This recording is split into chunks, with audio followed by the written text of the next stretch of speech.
Knowing your role, it's a team effort. So whenever there's a threat of violence at your school, there's a clear division of labor on the team. Admin, which includes assistant principals, deans, and principals, lead the assessment. Admin conducts the scholar interview and makes the threat or risk level call and drives the next steps. So why admin and not counseling and wellness providers? Well, because threats of violence towards others are school safety matters, and they all often include a discipline component. Discipline decisions sit with admin. So when there's a threat of violence, admin lead. For school counselors, school social workers, and school psychs, they are not the lead assessors, but they are absolutely part of the team. And the support that they provide is really important. They're there to provide consultation during the interview if needed, give feedback on scholar safety plan that the admin drafts, and identify and connect the scholar and family to follow-up services if needed. They can also support scholars' reintegration if they've been out for any amount of time and can help guide the team's thinking on protective factors and supports. So, true or false? Counseling and wellness providers should take the lead of threat of violence assessment interviews, while administrators take a secondary supporting role.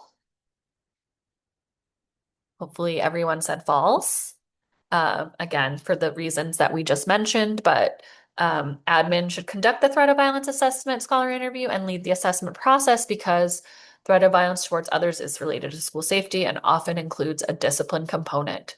Counseling and wellness providers play more of a role when determining potential next steps for connecting to follow-up services or providing feedback on subsequent safety plans drafted by admin.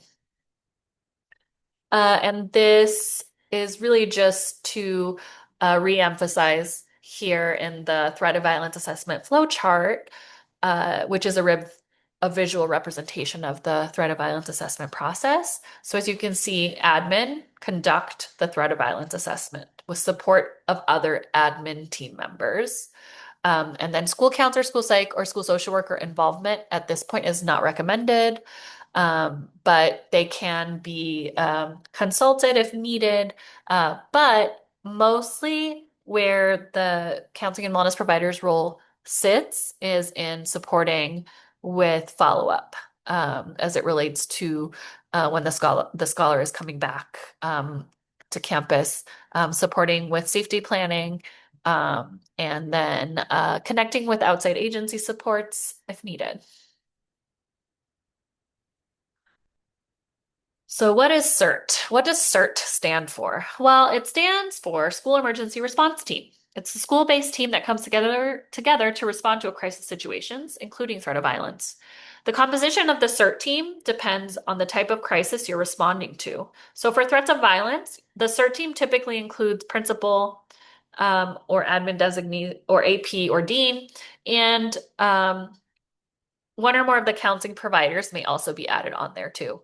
So this is a, a template for sites to use to delineate their roles for suicide risk assessment and for threat of violence assessment processes. So the idea is that you use this as a template to fill out together with your school site and the folks that make up the CERT team.